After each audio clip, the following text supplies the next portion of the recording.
Okey, selalunya tulisan Jawi ni kalau kita pergi ke negeri-negeri pantai timur, contohnya di Kelantan, akan ada banyak sebenarnya anda saksikan pepatah dia yang ditulis dalam bahasa Jawi ni. Tapi di kawasan Lembah Kelang tak sangat dia. Tapi sebenarnya tulisan Jawi ni ada kepentingannya tersendiri. Kalau orang-orang yang dahulu kala, kebanyakan mereka hanya boleh membaca tulisan Jawi, tapi mereka tidak boleh membaca tulisan Rumi. Jadi itulah kepentingan tulisan Jawi, supaya kita tahu juga dan juga mengetahui. Jadi kita boleh berkomunikasi dengan lebih baik bersama mereka yang berada usia yang lebih tua dan sebagainya. Jadi kita nak bersama dengan cikgu. Kita nak bersama dengan Cikgu Lorenika untuk kita bercakap lebih lanjut. Hello, selamat pagi cikgu.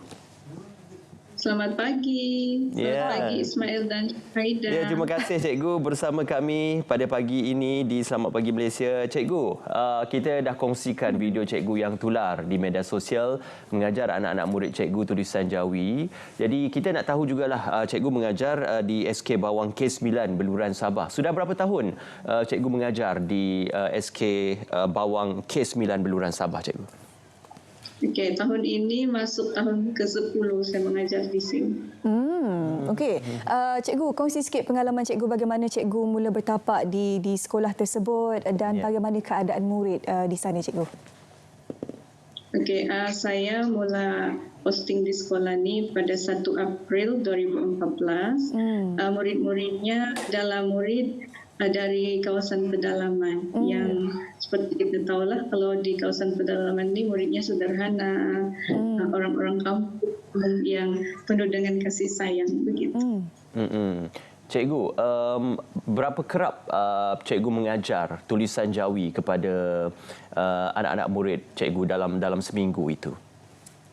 Okey, dalam seminggu, sebenarnya bukan dalam seminggu tapi dalam setahun, sebab dalam buku teks bahasa Melayu cuma ada 4 muka surat sahaja yang mengandungi tulisan Jawi. Itu pun diajar secara asas, iaitu mengenal huruf-huruf tunggal tulisan Jawi sahaja. Jadi dalam setahun itu saya ambil waktu dalam 2 hingga 4 hari begitu untuk mengajar untuk satu kelas.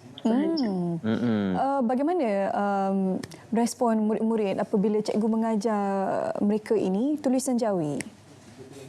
Okey, tulisan Jawi ini sangat menarik di mata pelajar lah, sebab pertama sekali kalau kita lihat dari pendidikan seni visual pun mereka sangat berminat. Jadi bila kita ajar tulisan Jawi, bila saya ajar tulisan Jawi, murid-murid memang sangat berminat, sebab tulisan itu tulisan yang baru bagi mereka, yang unik, yang tidak digunakan setiap hari. Jadi mereka sangat berminat untuk belajar tulisan Jawi.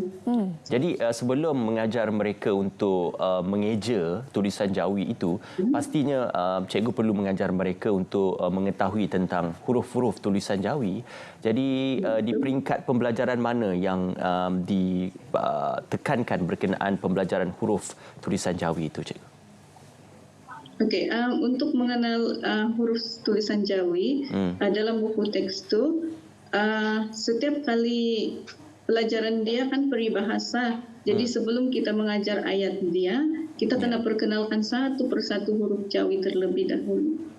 Jadi tapi tidaklah menyeluruh 30 huruf Jawi, cuma ada yang terdapat di dalam peribahasa tersebut sahaja. Selalunya berapa lama masa yang diambil untuk para pelajar ini benar-benar boleh memahami setiap huruf Jawi itu? Untuk memahami huruf Jawi itu tidak mengambil masa yang lama, sebab kalau kita tulis contohnya alif, mereka terus faham. Cikgu sendiri ikhtisasnya adalah bahasa Melayu, ya. Dahulunya di pendidikan tinggi, mendapat pendidikan tinggi di institut mana, cikgu? Dulu saya belajar di Institut Pendidikan Guru Kampus Gaya, Kota Kinabalu, Sabah. Dan juga ditekankan berkenaan pembelajaran tulisan Jawi di sana, cikgu? Masa itu kami ada subjek pengenalan sistem ejaan Rumi dan Jawi. Jadi disitulah saya mengenal tulisan Jawi belajar bersungguh-sungguh kerana mau lulus peperiksaan, dan memang berminatlah sebab saya pun pertama kali juga belajar tentang Jawi pada waktu itu. Tapi apabila saya posting 2014, belum lagi diperkenalkan tulisan Jawi ini. Jadi saya simpan sejak kemahiran itu sehinggalah pada tahun sekitar 2020-2021 begitu ada sudah tulisan Jawi dalam buku teks. Saya pun mula mengajar sampai sekarang. Itulah dia ya, kalau kita tengok filem P. Ramlee dulu-dulu. Tulisan Jawi itu tahun-tahun 70-an 60-an dulu ya. Memang tulisan Jawi ya.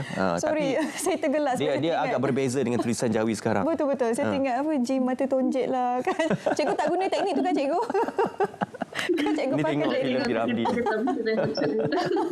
Ya, tulisan Jawi ini sebenarnya sudah menjadi sebati dalam masyarakat kita. Betul. Bukan saja masyarakat Melayu tetapi seluruh masyarakat Malaysia sebenarnya. Cikgu, apa mungkin harapan cikgu berkenaan penerimaan para pelajar kepada pembelajaran tulisan Jawi dalam silibus dan juga dalam buku teks pembelajaran bahasa Melayu, cikgu? Jadi bukan sahaja penerimaan pelajar, tapi penerimaan semua rakyat Malaysia.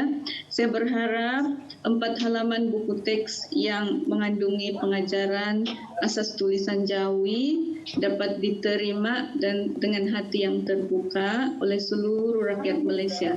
Sebab kalau kita dapat terima ini, dia akan memberi nilai perpaduan yang tidak dapat dibeli dengan wang ringgit atau ketinggian ilmu seseorang. Baik, terima kasih Cikgu Lauren bersama kita hari ini untuk berkongsi secara ringkas pengalaman cikgu sendiri mengajar murid-murid di sekolah yang cikgu ajar ini, terutamanya dalam tulisan Jawi. Terima kasih Cikgu Lauren, semoga usaha ini diteruskan dan juga dapat memberikan lebih banyak ilmu kepada para pelajar dalam tulisan Jawi. Terima kasih Cikgu bersama kami. Saya teringat dahulunya media menggunakan tulisan Jawi, utusan Melayu ditukar kepada utusan Malaysia. Ada bahagiannya itu khas untuk artikel dan juga rencana bersandarkan kepada tulisan Jawi saja.